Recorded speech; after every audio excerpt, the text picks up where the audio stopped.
Welcome to another great episode of What's the 411, your smart source for urban, lifestyle, and entertainment news. I'm Kizzy Cox. I'm Jacinda Moten. I'm Rita Obi. And I'm Chris Graham. Bianca Peart and Glenn Gilliam are both away covering the U.S. Tennis Open.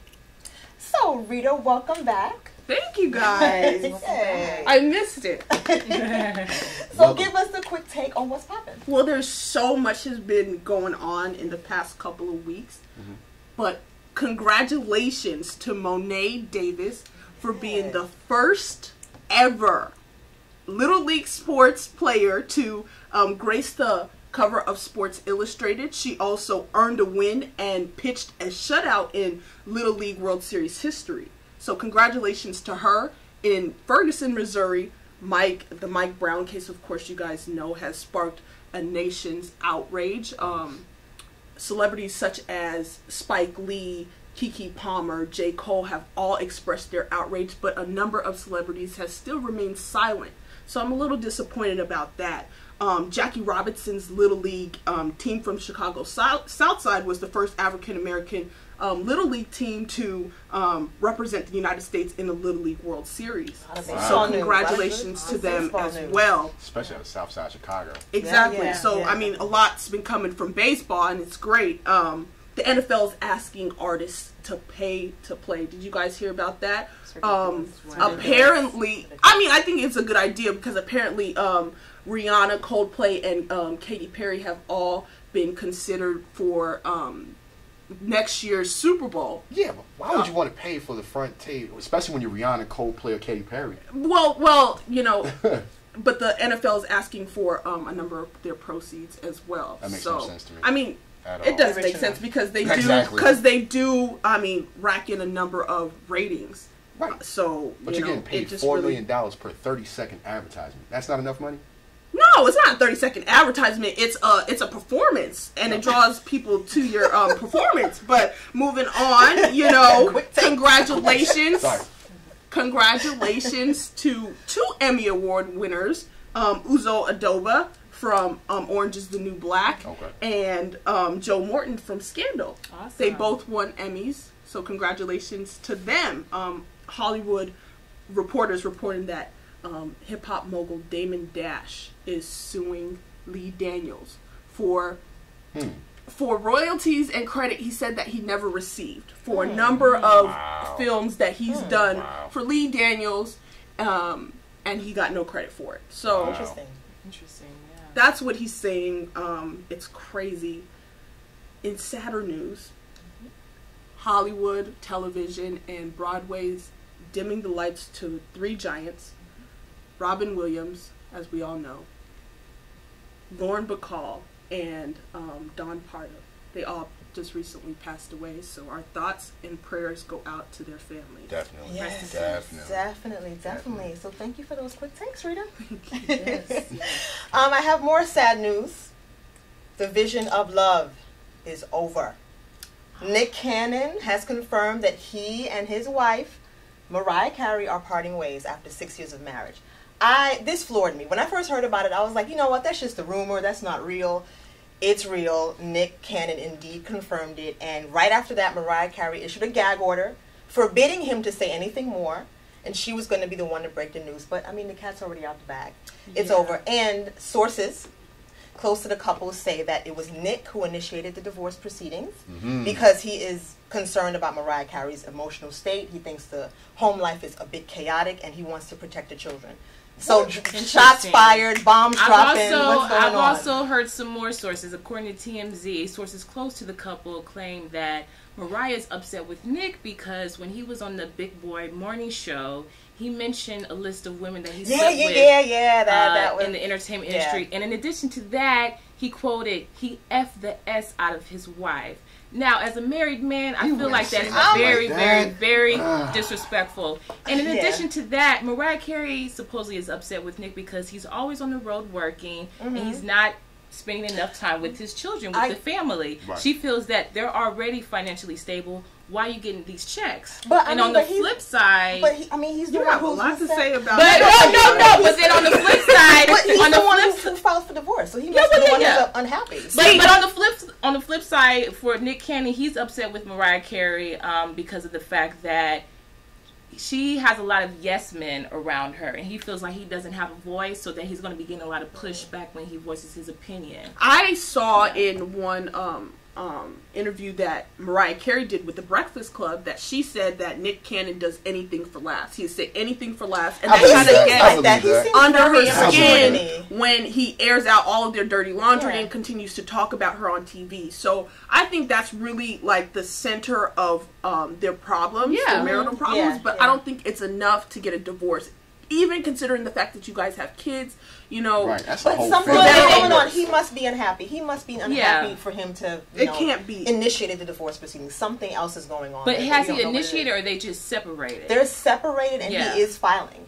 He really is filing. Well, you know what? He wants to get. You know what? Separation makes the heart grow fonder, or distance, I should say. So maybe they'll come together and recognize that, hey, we both played a part in this. So we need to rectify that. And let's be adults. What he did say was that, you know, he wants to take the path of least resistance. He does not want a very, you know, acrimonious divorce. He wants everything to go smoothly. I'm sad. I was rooting for them. I hope they was. Maybe Nick Cannon just outgrew his age range for Mariah. He got too old. You know? I mean, that's wrong.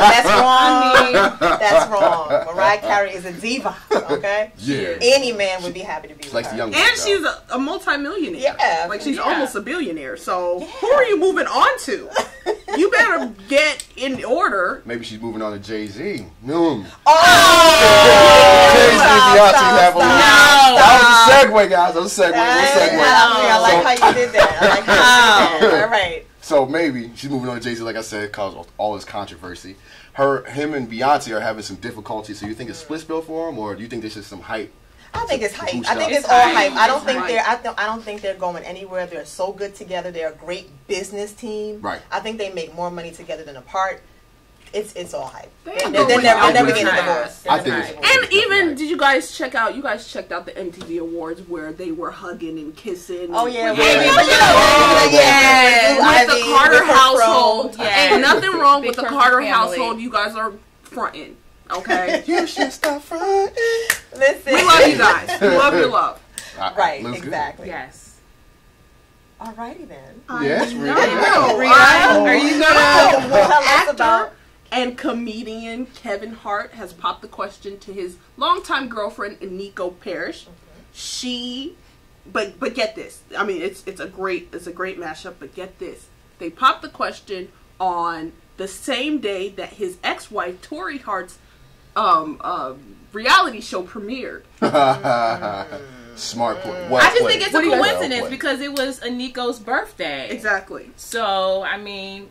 It's just a coincidence. I think it's a coincidence too. I really don't think that he's not checking for her like that to the point where he's just going to like propose to his girlfriend just to get under her skin. It makes no sense. Way too many things going on right now. Movie deals, TV show deals. Did you see the rock that he bought her? She was like big as this iPad right now. But I mean, I think everyone is just trying to make something out of nothing. Right. You know, they just, Kevin Hart is throwing shade. He's not throwing shade. It's just happened. It just so happened to be the same day her show premiered, and she has no control over when her show premieres. It's VH1 has control over that. And Kevin Hart, I'm sure he didn't know that. He wasn't in the loop. Yeah. And that's what he said. It was her birthday. Let them be happy. Exactly. Yeah. Exactly. I agree.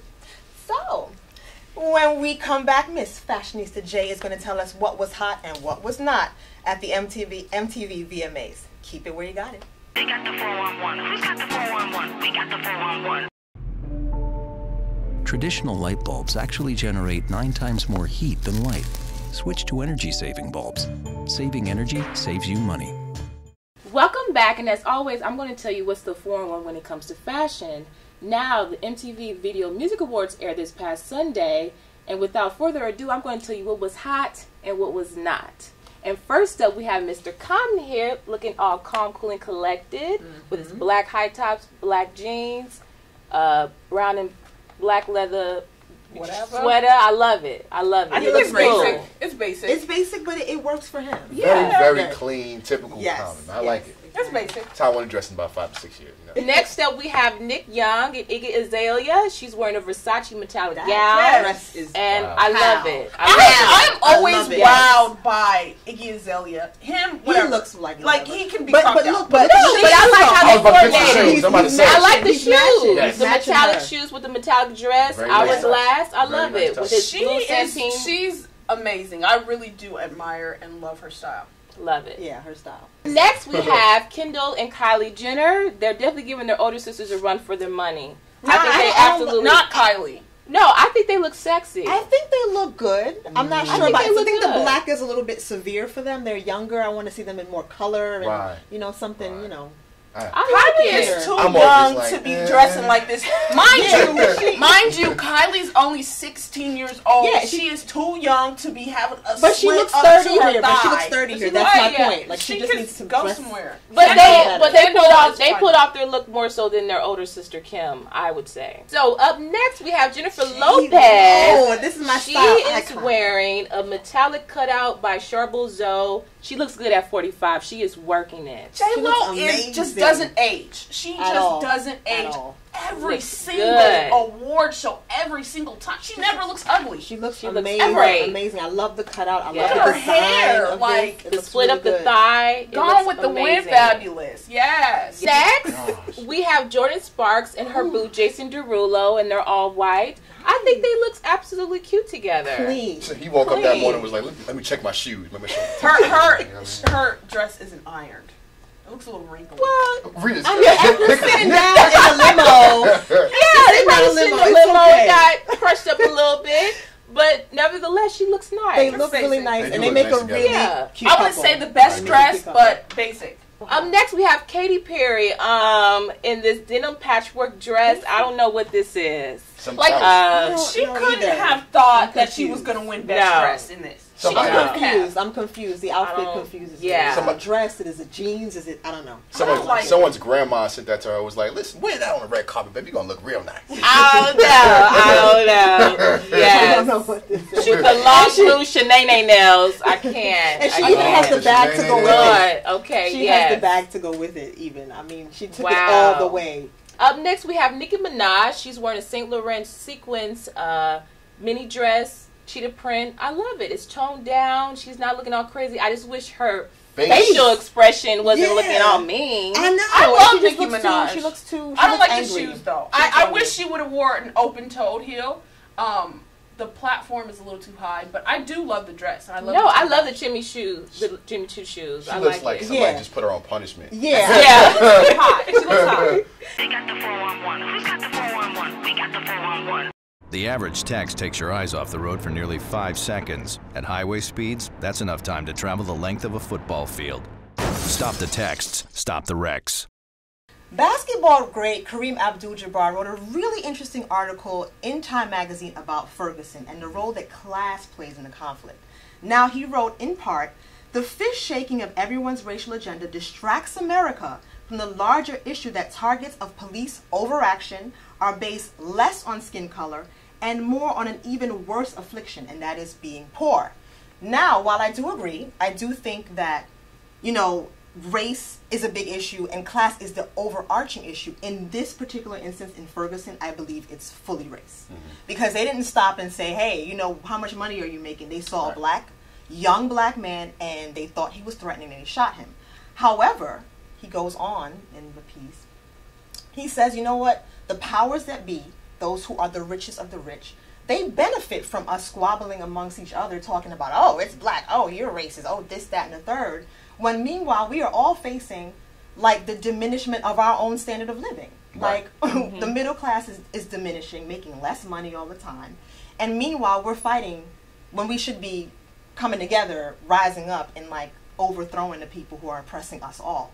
What do you think? Do you think that will ever happen? I don't feel like, you know, race is a big issue nowadays. I do feel like we're separated by classism more so than racism. Because classism, like, you know, if you see somebody, you know, in a suit and a tie, you're not going to approach the person like you would if you seen him with like sagging pants. Does that make sense? It's like you're not gonna. Case in point, Louis Gates Jr. several years ago. This is a man who's a scholar. I mean, he's rich. He's moving. He's in his own house. His door got jammed. He's trying to push in the door. Someone calls the cops on him, and they arrest him. In his own home. He looked like Louis Gates Jr. I know, but what was he wearing? It's always about interpretation. It's always about perception. It's like, how does he look? No. I mean, it's not dressed up in slacks. Don't shoot the messenger. Don't shoot the messenger. But this is what I'm saying. This is what. No. But this society, we are separated by class. No, I agree. Even more than race. No, I agree that we are separated by class. But at the end of the day, so you're saying classism outweighs racism nowadays? Yes. Wow. Definitely not. Wow. Ferguson wouldn't even happen if it wasn't for racism. Exactly. Yes. Like racism is one of the hugest problems America has to come to deals with. I understand that, but just take what I said for example. It's like if you see a guy in a suit and a tie. Right. He is not going to get approached as if a guy with sagging pants and a jersey. For dress up both of those people now. Make them both black. One race, exactly. Make them both black. You know how I feel? Both of them are getting shot. It doesn't matter what they're wearing. Personal, permanent example. I wear shirt and ties most of the majority of the day. I could walk outside with a pair of basketball shorts and some sneakers and will get stopped immediately. On both occasions, they would. That's not true. I can walk outside with a briefcase. I get that, but the underlying issue here right now is not race anymore. No, it's class. It's still race. I believe class is important. That's what Kareem Abdul-Jabbar was saying. But it's definitely race because if you have two white men and one's in baggy jeans and one's in the suit, they're gonna be okay. So you're saying that Mike Brown would have not been shot if he wore a suit and tie that day? So if Eric Garner wore a shirt and tie that day, he wouldn't have got killed. No. Wait. Let me preface that by saying, you know, race is popular, okay, in this country. But I think what is more popular and more predominant right now is class. Like that's what separates. Because a lot of times, look at Diddy.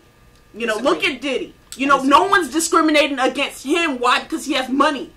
Look at even all the people that with money. No one is discriminating against them because of their money. I believe, I don't remember, I think some European country. If they didn't know better, they didn't know. But you want to know, they didn't know her. They didn't know her. But if they knew her prestige and her money, no. Listen to the point you just made. We can't. We've got to move on. You guys can join the discussion, comment below. Yes, please. Do all of that because we want to hear. But you are making a good point. You know, class, whatever. But racism outweighs classism, definitely. Definitely. We all do face some. So for our next topic that's flying under the radar, D.W. Hunter, which is the great grandson of Anna Short Harrington, which is the woman who is the face of Aunt Jemima, he is suing PepsiCo Inc., its subsidiary, Quaker Oats, the Pinnacle Foods, and Hillshire Farms for $2 billion plus punitive damages. He feels that these companies came together and conspired to say that Aunt Jemima was not an employee of Quaker Oats, and also that over the span of 60 years, the family was not paid an equitable fair share of royalties. Race again. This comes off from the hills. This comes from the claims of saying that when they received her death certificate, that she was indeed an employee of Quaker Oats. Yeah. So how can you not give them their money? Like Aunt Jemima has been a part of our breakfast for who doesn't. But that's just another example of white people taking advantage of a black person who perhaps was not as versed in business, who they feel is undereducated. Yeah, who they feel is undereducated. Yes. So of course they're going to take advantage of someone who's undereducated. Right. But if it's your responsibility to prove to them that you are educated. Okay, and I feel hope that they do win this lawsuit. Well, that's what they're having now. I really do. I really do. Yeah. I'm sorry. Yes. Yeah. They got the 411. Who's got the 411? We got the the 411. In celebration of Harlem Week, coming up next is our interview with Janessa Woods Black, the granddaughter of Sylvia Woods, the founder of Sylvia's in Harlem, New York City. Check it out. You're here with What's the 411, and we're covering the 5th annual NV Movers and Shakers Awards, and I'm here with the fabulous Janessa Woods Black, and all of you may know she's 3rd generation of Sylvia Woods and that fabulous restaurant up in Harlem, legendary Sylvia Woods. How excited are you about this honor tonight? I'm really excited. First of all, NV Magazine, I've been a fan and a supporter from day one. I gotta ask them because our fans want to know, our viewers want to know. Obviously an icon, a legend. We loved Miss Sylvia Woods. Yes, we miss her dearly. Yes, and you know, all I can say is thank you for coming. Thank you for honoring her legacy and continuing her work. What did she impart to you, if you can say? Everything. She was a true legacy builder in every sense of the word. She was all about community. She often would say, I am Harlem. She loved her family, and that's one of the reasons why our business is still going on. 3 generations, hard at it, making things happen. Tren'Ness, I got to ask, in terms of opportunities, things that you guys are looking forward to, are you exciting stuff? Well, please let our fans know. So just last year, we acquired the last bit of real estate that was available on our avenue. So our avenue is actually going to be renamed Sylvia Woods Way. We're building a brand new, beautiful, sexy restaurant that's going to last us another 51 and a half years. We are educating our youth with our scholarship foundation. We've sent over 85 kids to school in just 12 years, so we're looking to double those numbers. So that's what we're all about. Our food product company is doing amazingly well, so we're looking to grow that. So a lot to come with the Sylvia's brand. Well, I got to tell you, our fans at What's the 411 are very excited. We're all rooting for you. We're definitely supporters, and we'll continue to come up to Harlem and take advantage of the good food. And I just want to know, are you looking at doing anything out of New York? I know you had the restaurant down in Atlanta. Are you still looking at expanding outside? Yes. We actually have some things cooking on the stove right now, so you'll have to stay tuned for more. But you'll definitely be seeing a lot more Sylvia's and hot states near you. I'm so excited. Thank you so much for spending a little time, and we're going to get back to you a little later. Okay, sounds good. Stay tuned, guys. We have Tren'Ness. We're going to be talking to you a little later. What's the 411? Thanks so much. They got the 411. Who's got the 411? We got the 411. Welcome back, everyone. Every week, there's at least one person that gets called on the carpet, and this week, we're calling on the carpet. First up, I'm calling P. Diddy on the carpet for his Instagram video of him criticizing the president, saying that he needs to take a trip to Ferguson. Now, in the video, he mentioned that these are your people. Now, when I first heard this, I wrote on my Facebook page, I'm like, Diddy, who are you to be criticizing? The people of Ferguson are just as much as your people as it is the president's. Correct. So why not you get on one of your multi-million-dollar jets and take a trip over to Ferguson and be a part of the change? Now, there are other celebrities such as Keke Palmer, J. Cole, Nelly, who is hitting the pavement, who are trying to uplift the people.